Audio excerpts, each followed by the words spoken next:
Well, perfect. Thanks for having me. I'm going to go through a little bit about lumbar disc herniation.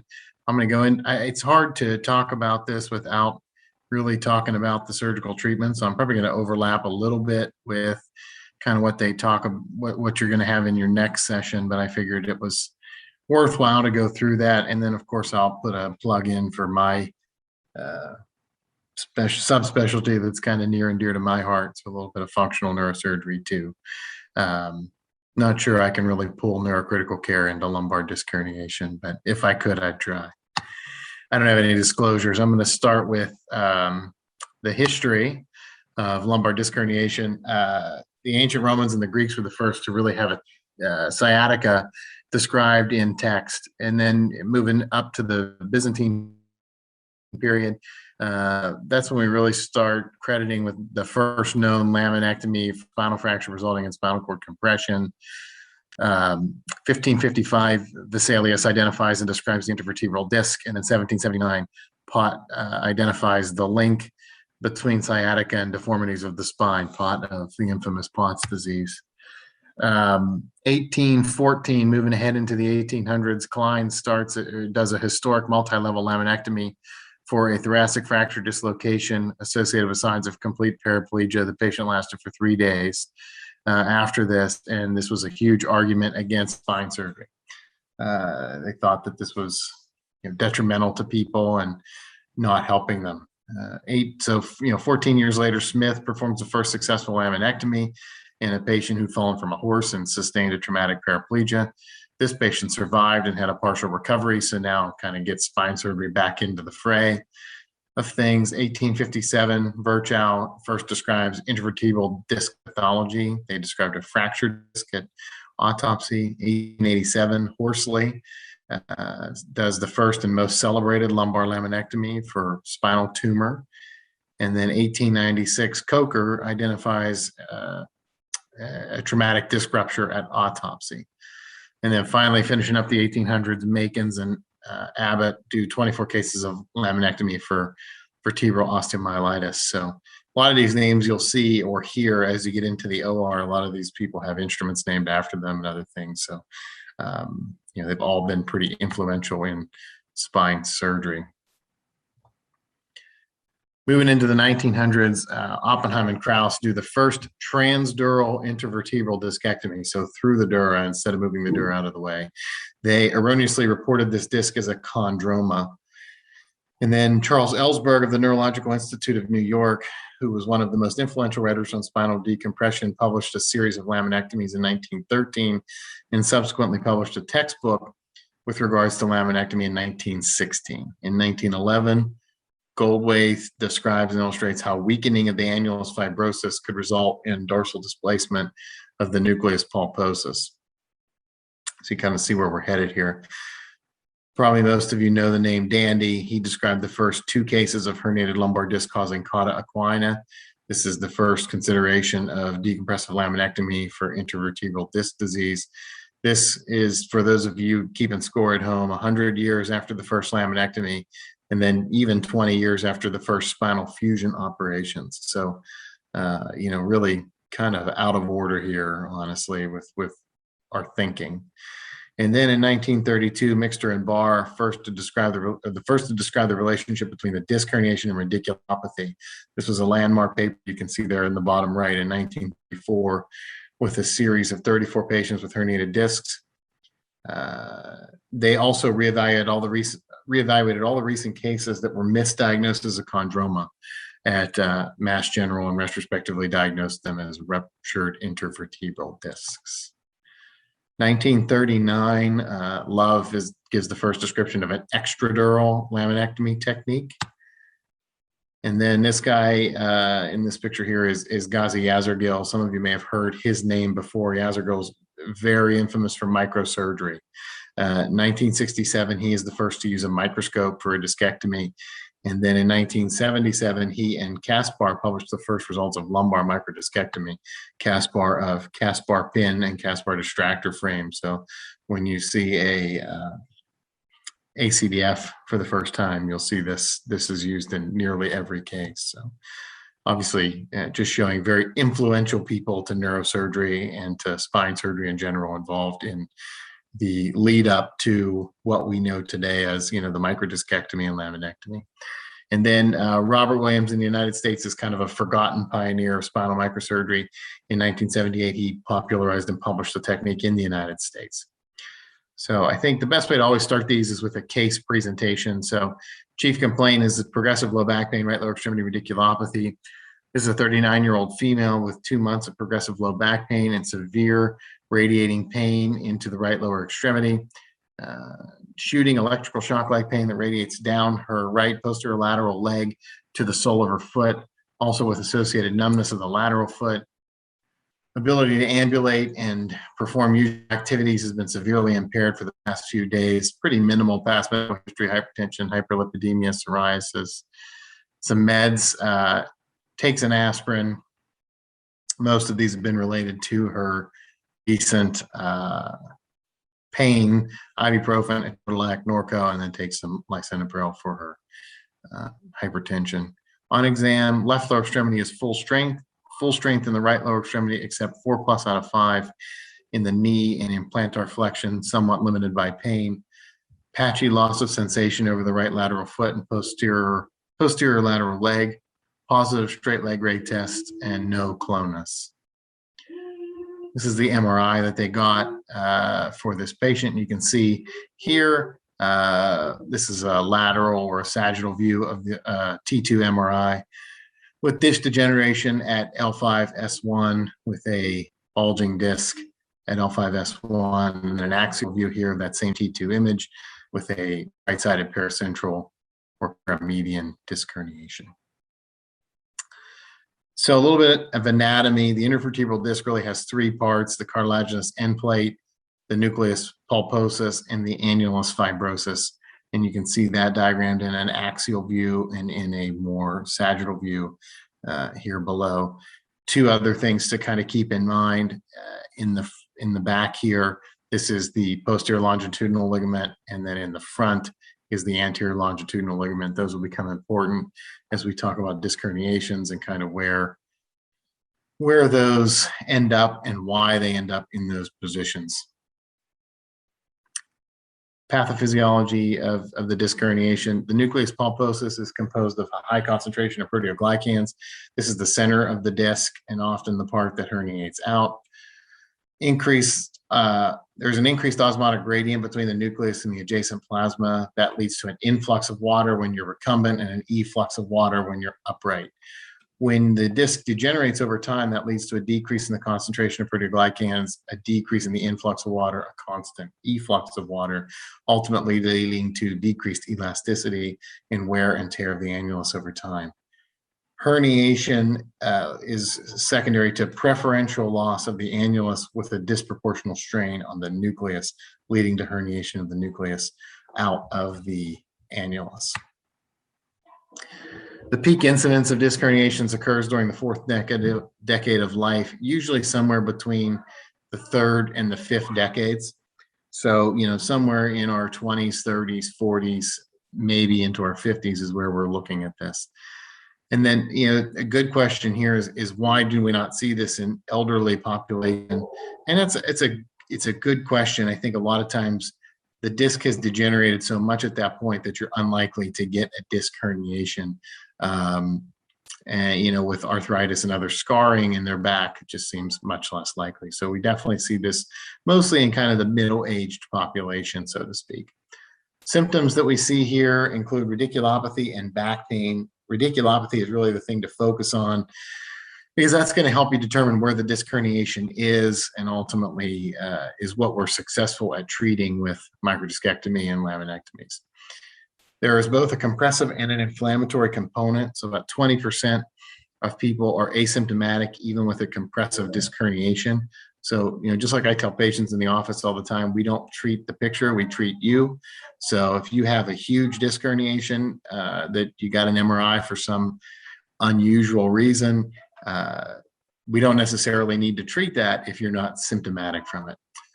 Most patients with radiculopathy due to a herniated disc clinically improve with time despite the persistence of radiological findings. So if you leave somebody alone, if somebody says, you know, they have a big disc herniation, they have a bad acute radiculopathy, you offer them surgery, they say, no, I don't really want to have surgery, I don't want to go through that. Most people will improve on their own. It may take a very long time. And interestingly enough, a lot of times their radiographic findings don't get all that much better. And that is an interesting finding with these. Why does all of a sudden the nerve not have that radiculopathy component in the setting of continued compression? You know, we think that nerve edema, alterations of nutritional transport and axonal conduction inhibition lead to some of these symptoms, both from the compressive and the inflammatory side of things. So let's talk a little bit about disc herniations and locations of disc herniations. Central disc, true central discs, which come, you know, directly out of the center of the posterior aspect of the disc, are really actually quite rare. The most common type of disc herniation we see is this one in the top left corner, which is the paracentral disc herniation. You guys may remember that the reason you get a paracentral disc herniation is because the posterior longitudinal ligament is running in the posterior aspect of the disc, so it reinforces the nucleus centrally, but as you work out laterally, you don't get as much reinforcement from the posterior longitudinal ligament. So the disc will find the path of least resistance and makes its way out paracentrally. The second picture is a lateral or a foraminal disc. So this is truly in the foramen. This can still be accomplished surgically through a traditional laminotomy approach. And then one of the less common types of disc herniation is this far lateral disc herniation, where you can see the disc is actually herniated outside of the spinal canal, outside of the foramen, but can still be hitting that exiting nerve root as it comes out of the foramen. And that's about 10 to 15% of cases. I'll talk a little bit about surgery for those and kind of what the differences between the two are. So just a traditional anatomic picture here. This is the L3-4 vertebrae. You're going to see this a couple of times as we go through the talk here. What I've done here is you can see the exiting nerve root above.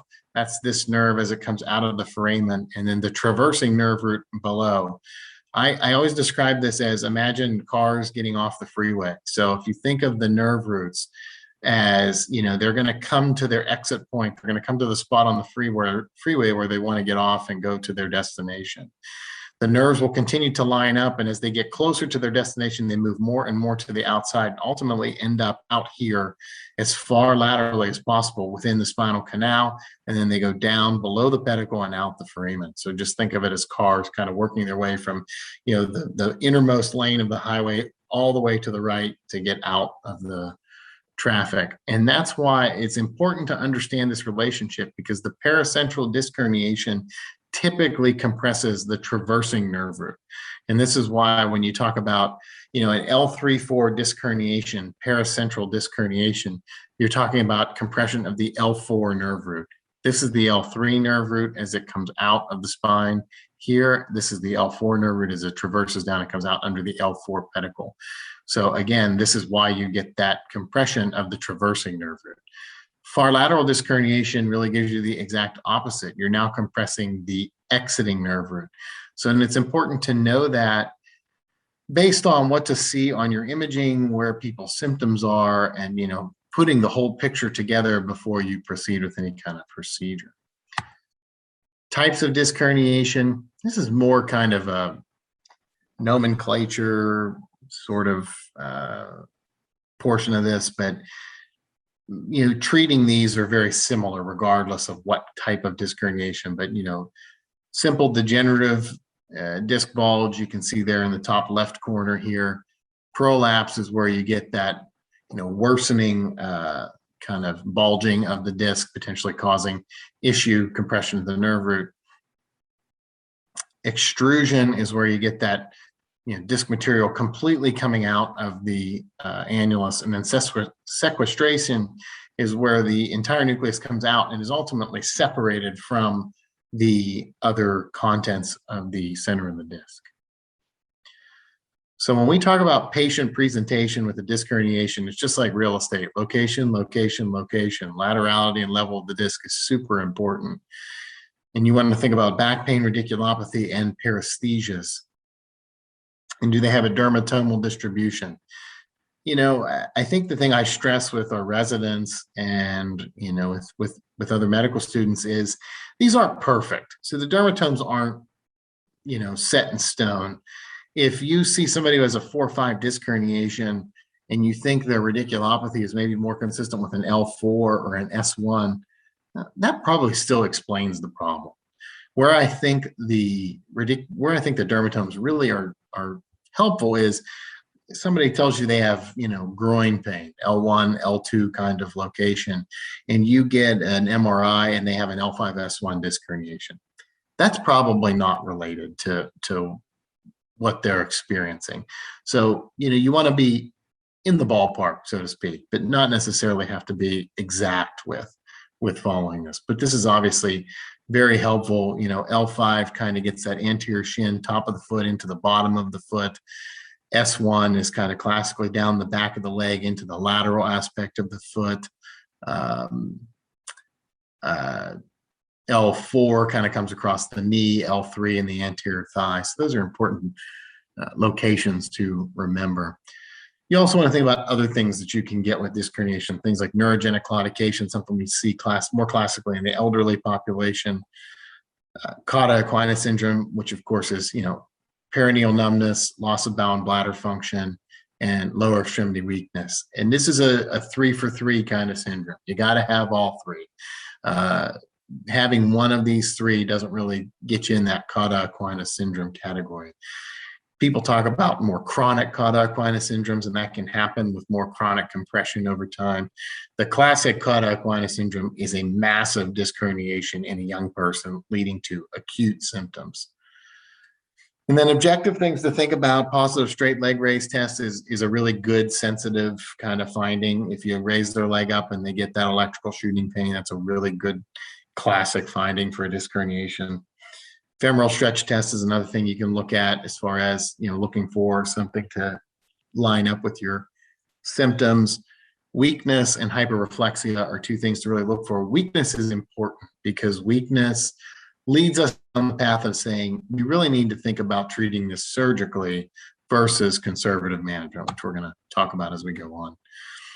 When we talk about exam findings, you know, L3 nerve compression leads to hip abduction weakness, L4 knee extension weakness with a decreased patellar reflex, L5 ankle dorsiflexion and inversion weakness with also EHL weakness. You can also get some hip abduction weakness, and then S1 and ankle plantar flexion weakness with a decreased Achilles tendon. So big things here to remember are L5 will give you a foot drop. S1 will classically give you plantar flexion weakness. Again, not written in stone, but, you know, things to really think about. When you see that person with the foot drop, you really need to think about L5 nerve root compression, whether that's an L5S1 far lateral disc hitting the L5 nerve root or a L4-5 paracentral disc hitting the traversing L5 nerve root. I'm going to skip over this because this is just sort of summarizing everything we just talked about. So here we are back to our picture, L5S1 disc herniation. You can see why I say this leads to compression of the traversing nerve root. If you look at in the axial here, the left side, this is the traversing nerve root right here. You can see that's sort of obliterated on the right side. So ultimately leading to compression of that traversing nerve root. And when we look at this, so this picture, I'm showing you an axial through the disc at L4-5, and this looks relatively normal, maybe a little bit of foraminal stenosis on the left. Here is the classic far lateral disc herniation. You can see the positive arrow sign there on the right. These are really easy to miss because we look at the MRI and we want to look at that central canal and we say, oh, looks perfect, no nerve root compression, everything looks great. Person has a really acute radiculopathy.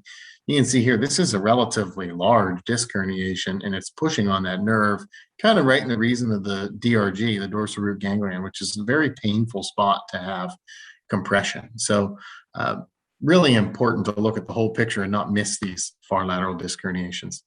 Another example here of a 4-5 disc herniation. This is a massive disc herniation. You can see in the axial that it just completely obliterates the central canal. This would be a disc herniation that I would, consider cauda equina as a real possibility, because this has really completely obliterated the central canal.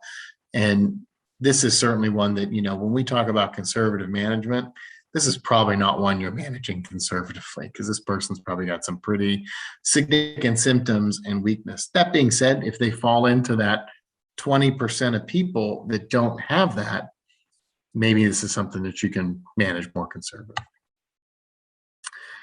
So I've mentioned conservative management a couple of times. What does that mean? Well, that means medications, mainly NSAIDs, oral steroids.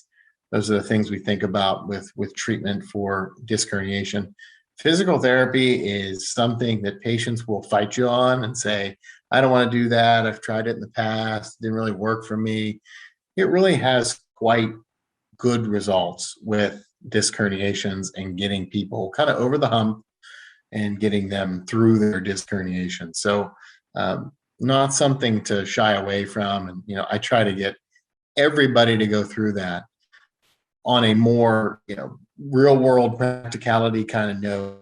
A lot of insurance companies will now not allow you to get the MRI until you've done a course of physical therapy, because it does help so frequently that, they realize we don't really need to put this person through an MRI until they've failed physical therapy. And then epidural steroid injections, I use these for both diagnostic and therapeutic reasons. A transforaminal epidural steroid injection will classically get at that traversing nerve root. You can also get parasagittal epidural steroid injections. And remember, we talked about there being a compressive and an inflammatory component. So what I tell patients is the steroid injection is not going to fix the compressive component. It's going to fix the inflammatory component. So if you have somebody that maybe has a not so large disc herniation, story's not making a lot of sense, and send them for a steroid injection. And if they get better, if they get a L4-5 transforaminal epidural steroid injection on the right, and they have right-sided small paracentral disc herniation, and they get better with that injection, we got a lot more data to go to surgery with now and feel more comfortable doing what you're doing. We'll talk about surgical intervention. And then, what do we need to consider here? Well, conservative therapy is really the first line. You try to limp people through with conservative measures and avoid surgery if you can. I can tell you that I had a mentor in residency who had a massive disc herniation early on in my training, and he adamantly refused to get surgery. And he fought through it for weeks on weeks on weeks. He actually was admitted to the hospital at one point for pain control. And he fought through it and eventually got to the other side and was fine, had no residual symptoms. And it was very powerful because he would use that to talk to patients, basically saying, I've been in your shoes, I've been there, and, I fought through it and got to the other side. Long-term outcomes are really similar for conservative treatment and surgery. However, you get quicker relief with surgery. So we sort of expect radiculopathy to resolve within 8 weeks from onset, but surgery, the relief is relatively quick, a lot of times instant after surgery. So that's something to consider. Another thing to consider is spontaneous disc resorption. We can see that especially with sequestration. So if the disc gets completely separated from its other component, from the, a piece of the nucleus gets separated from the rest of the nucleus, a lot of times it will resorb on its own. And that's obviously better for the patient, doesn't require any surgery. Cost is, of course, something to think about in any of these cases. And then what are the presenting symptoms? Is it acute? Is it progressive? What's the severity? How is it affecting somebody's quality of life? All those things are really important to consider. So I'm going to kind of roll through this quickly since I know you guys are going to have another talk on this coming up, but it's hard. Like I said, it's kind of hard to talk about these without going through the surgery at all. These are kind of the two classic positions that we put people in for lumbar disc surgery. The bed on the left is an open Jackson table. That's what I use. Just puts the person in a relatively neutral position. The table is open at the bottom, so it allows their belly to hang down, doesn't cause much compression as far as that goes. That's an important underrated thing to consider in surgery, because the belly hanging down allows all that venous blood to pool in the belly and helps your bleeding during surgery. So that's an important thing to consider. The benefit to this bed on the right, this is a bed with what we call a Wilson frame. You can see this frame here that's kind of got them in a now flexed position, so to speak. That'll open up the interlaminar space and make it a little easier to get in there and get the disc out. Compression on the abdomen here can lead to more venous bleeding during surgery, so also something to consider. Talking about incision, the number one way to figure out where your incision goes is to use fluoroscopy or X-ray. You can sort of use landmarks. The iliac crest is kind of that L4-5 disc space. You can palpate the spinous process. You obviously want to be in the midline. And then the length of your incision is really dependent on how much soft tissue you need to mobilize. So bigger people, bigger incisions is really what it comes down to. I think this is a really important slide when you're thinking about disc surgery. So those lines that you're seeing there are all going right through the disc space. And you can see that the angle at which you approach the disc changes as you get to the bottom of the lumbar spine. So when you're talking about 1, 2, 2, 3, 3, 4, even for the most part, somewhat 4, 5, you're talking kind of a straight down angle to the disc. When you get into that 4, 5, 5, 1, especially, that angle changes and you need to be looking more kind of from the top to the bottom, so to speak. So this is really important to consider. People will, make the mistake of putting an instrument here and saying, oh, this is where my incision needs to be, but what they're actually doing is their incision is bringing them to 4, 5. So you have to be really careful. You want to make sure you're going to the right level, obviously. Again, taking a look at some anatomy here. So this is a cross section through a lateral view of the spinal canal, spinous process in the back, interspinous ligament between the spinous process, supraspinous ligament running over top of the spinous processes, ligamentum flavum here underneath the lamina and deep to the supraspinous ligament, disc, vertebral body with anterior longitudinal ligament and posterior longitudinal ligament. And what I was trying to show here, this circle, that interspinous space corresponds really well with the disc space. So if you're thinking about palpation and landmarks for surgery, that's a good one to consider. So again, going back to this picture I showed earlier, just going to kind of walk you through all of the anatomy here. So of course, you guys know spinous process here sticking out of the back. Pars is, between the two joints. So pars interarticularis is a really, I think, tough thing for people to conceptualize what this is. Every vertebral body has a superior articulating facet and an inferior articulating facet. Superior articulating facet joins up with the vertebral body above. Inferior articulating facet joins up with the vertebral body below. Important relationship, inferior articulating facet corresponds with the superior articulating facet below. The pars interarticularis is basically this bone in between these two joints. And that's a really, to be honest, even as a resident, that was a really tough concept for me to understand. The lamina is sort of joined up with that pars interarticularis. So spinous process slopes down to lamina, goes into pars interarticularis. Inferiorly, you'll find the inferior articulating process. Superiorly, you find the superior articulating process. Transverse process here, and the transverse process is a great landmark for the pedicle, which is another, of course, important landmark.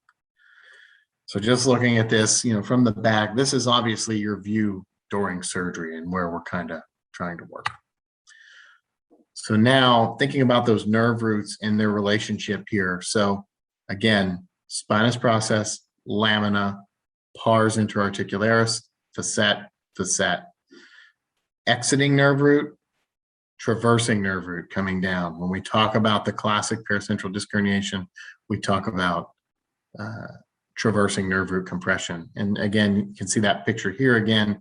You can see where that far lateral disc herniation is going to get the dorsal root ganglion, and the paracentral disc herniation is going to get that traversing nerve root, the nerve root that's lining up to come out of the spinal canal. When we talk about exposure of the spine for this procedure, unilateral exposure for microdiscectomies, bilateral for laminectomies.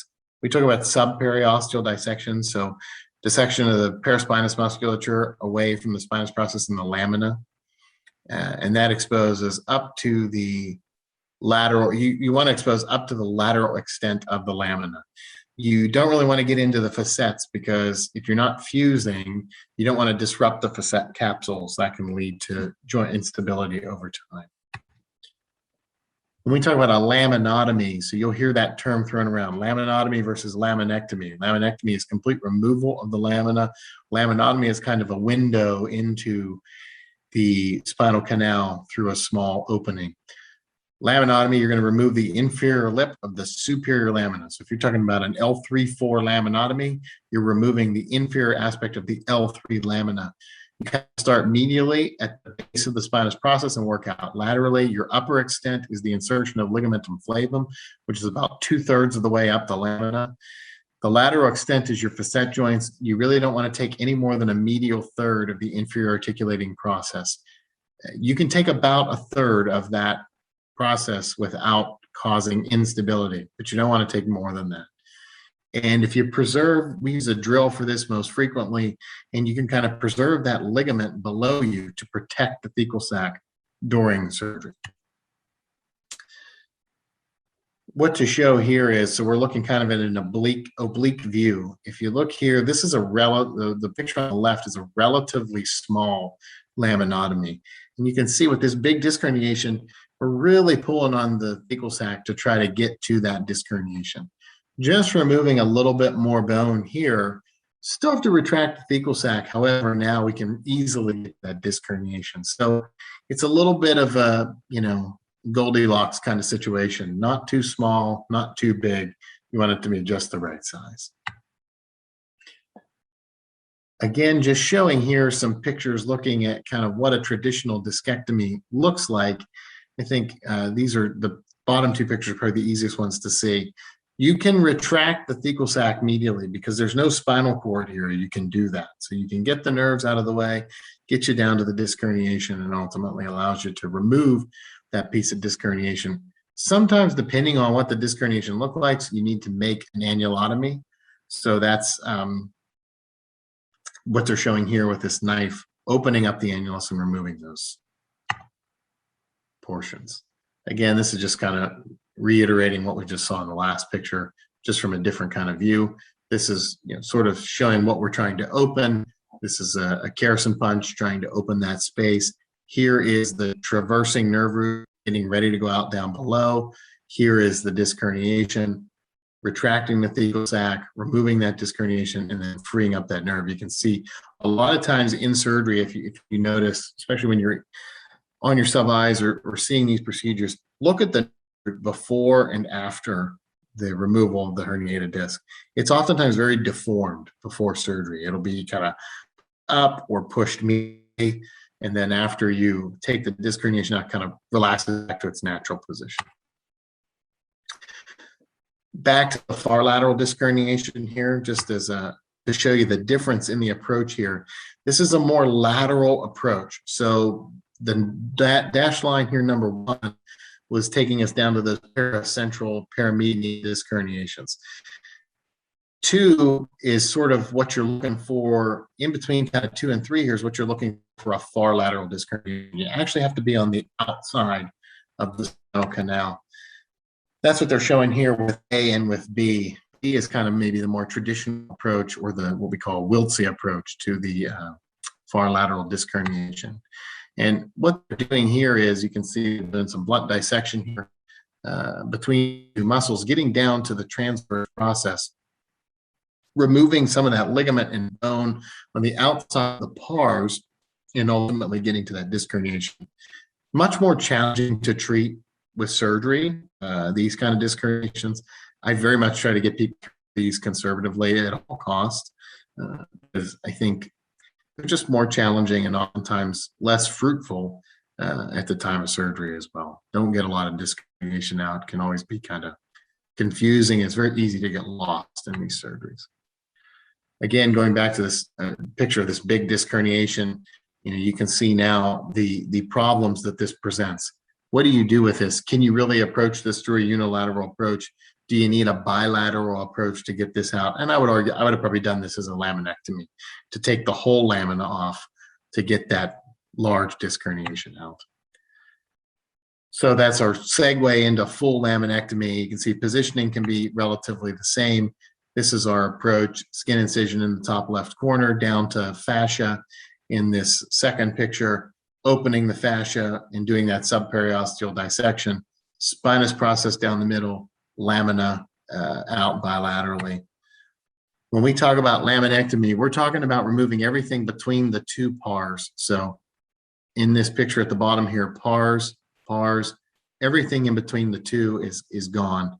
Again, not taking much of the joint, if at all possible, unless you're fusing. And then you kind of want your opening to be the width of the thecal sac. Anything less than that is usually not adequate to really get the job done. And again, you want to avoid destabilization of the facet joint if you're not fusing. In a laminectomy, big thing to think about is lateral recess and foraminal decompression. You'll hear us throw the term out foraminotomy all the time. I had a mentor in residency who would always say, we don't really do foraminotomies, we do lateral recess decompressions, because that's where people's problem actually is. Lateral recess is sort of this little space just at the medial aspect of the joint, and that's where you get that traversing nerve root compression, some exiting nerve root compression, ultimately can lead to that lateral recess stenosis. When you're talking about this, you really want to find the pedicle, you want to find that exiting nerve root, traversing nerve root, and you want to get all that bone and ligament off of that area. So when we talk about surgery, we can't talk about surgery without talking about complications. So what are some complications of microdiscs and laminectomies? Well, dural tears are probably the #1 thing that we see. Those happen. If you're not getting dural tears, you're probably not doing enough spine surgery. So it happens. It's part of the job. We can usually repair them during surgery. So I kind of tell people these are something that we see. It's not all that common, but it does happen. It usually doesn't cause you any problem. Unfortunately, when it does cause you a problem, it's usually horrible and very difficult to fix. So it's the bane of all of our existence doing these surgeries to get these, but we try to do our best to avoid them at all costs. Violation of the ALL is very, very rare, 1.6 to 17 out of 10,000 cases. However, it has a very high mortality rate of 50%, mainly due to vascular injury. You can get a retroperitoneal bleed from this, and this just comes with taking your time and not being super aggressive with your discectomy, kind of working where the disc herniation is, not going too far anterior. Wrong level surgery is certainly something that should never happen, but unfortunately it does from time to time. So we have to sort of take ownership of that and do our best to avoid it. The way that I've, come to practice is there's never such thing as too many x-rays. You can just keep taking pictures until you're totally convinced that you're in the right spot. I'll even go as far as sometimes I've done the laminotomy, I'm down to the disc, and I'll say, let's just get a picture to make sure we're at the right spot here and we're doing what we need to do.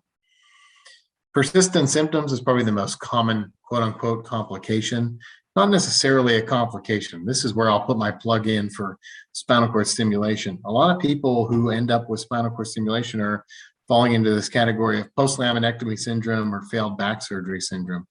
And, why is that? What is the problem? Why do they continue to have pain? If you get scans on these folks, they'll have had this big disc herniation. You go in, you do surgery, disc herniation's gone, they still have pain. Why? And that's really the $1 million question. My thought has always been that this is probably some underlying damage to the nerve that hasn't really been able to be repaired. I think if you look, a lot of times they've had long-standing compression, and that can certainly lead to that. But that's a little bit of a mystery as to why we get these persistent symptoms sometimes. And that's where, somebody like myself, who is a big proponent of spinal cord stimulation, can get involved and try to help people with a functional procedure to try to block pain signals, as opposed to this kind of procedure, which I consider more of a structural surgery to relieve compression and hopefully ultimately relieve their symptoms. Infection is the risk of any surgery we do, is about a 0.5% risk with something like this. It usually occurs in the first month after surgery, but that's fairly uncommon. A lot of times these are superficial infections, can be treated with antibiotics alone. There's no hardware involved here. Hardware is what the big problem is with infections, because if bacteria get on hardware, that's really hard to get off. They form a biofilm, and it's very difficult to treat. And then in parentheses here, recurrence of symptoms, not really a complication, but something that we definitely see. Usually occurs within the first year. Sometimes it's secondary to scar formation. And if you're talking about multiple recurrences, maybe needing to talk about a fusion to really just take the whole disc out and ultimately fuse together with an inner body. People will do that through anterior lumbar approaches. People will do that from posterior approaches. Lateral approaches are very common now to do inner body fusions. The benefit to doing an anterior or a lateral fusion after you do a microdiscectomy is you're avoiding that scar tissue that is inevitably been created by doing that initial surgery. So coming to the end here, I know I'm probably wearing you guys down, 8 o'clock at night on a Tuesday, but the SPORT trial was a surgical versus non-operative treatment for lumbar disc herniation, the Spine Outcomes Research Trial, which is a randomized trial that enrolled patients between March of 2000 and November of 2004 from 13 multidisciplinary spine clinics in 11 states in the United States. 501 surgical candidates with a mean age of 42 years. 42% were female, and a persistent sign and symptoms of radiculopathy had to be present for at least 6 weeks. And their treatments or interventions were standard open microdiscectomy versus non-operative treatment. And what they looked at was medical outcomes, study 36 items, short form health survey, modified osmotic disability index, and they looked at 6 months, 3 months, 6 months, and 1 to 2 years from enrollment. Secondary outcomes were sciatica severity, satisfaction with symptoms, self-reported improvement, and then ultimately employment status. We do not give enough credit to how much lumbar disc herniation in general, radiculopathy can lead to disability, even long-term disability, of people not really being able to return to work. So the SPORT trial is really interesting because it was initially analyzed by an intention to treat. I don't know how much you guys know about intention to treat studies versus an as treated study. But intention to treat study means whatever group you end up in at randomization is the group you stay in, regardless of what happens along the way or what becomes of your treatment plan. You stay in that group. And that's really a classic way to do a randomized controlled trial. And what they showed was there was no significant benefit up to 4 years after surgery versus conservative treatment. And they noted that in both groups, patients improved substantially over the first 2 years. And there were statistically significant advantages for surgery in secondary outcomes noted, but there was a super, super high incidence of crossover. So about half the people in the conservative arm received surgery, and about 40% of the people in the surgical arm elected to not get surgery. So then this was reanalyzed based on an as treated analysis. And then what they showed was it strongly favored surgical intervention for all outcomes. There's obviously some confounding here. There could be some placebo effect with this, oh, I got surgery, I must be better now. Those kind of things, which are a big problem with surgical trials, of course. You'll find as you go through this more and more often that placebo effect is a real thing, and we definitely see it in surgical trials just as well as we see it in medical trials. And the other thing you're going to find is surgical trials are very hard. It's very hard to randomize somebody to something like this. So, somebody who's in agony. They're 6 weeks out from their disc herniation. You tell them, hey, I've got this study. I want to randomize you versus surgery, where we can almost take care of this problem immediately, versus no surgery. Well, a lot of people are either going to say, I don't want to enroll in the study because I just want to have surgery, or they're going to enroll. And then when you tell them they have to do conservative management, they're going to come 5 days later and say, I'm done with conservative management. I'm not getting any better. I want to have surgery. So ultimately, this crossover was a big problem. This study has been criticized very heavily. However, one of the things that it's created a little bit of an issue is creates an issue from insurance payment standpoint for surgery, because ultimately this trial's out there. It was a well done trial as far as looking at it from a design standpoint. And they cite this as saying, well, they haven't failed conservative management yet. And about 60 to 70% of people will get better with conservative management. So that's a little bit of a problematic thing, just logistically, with things like this.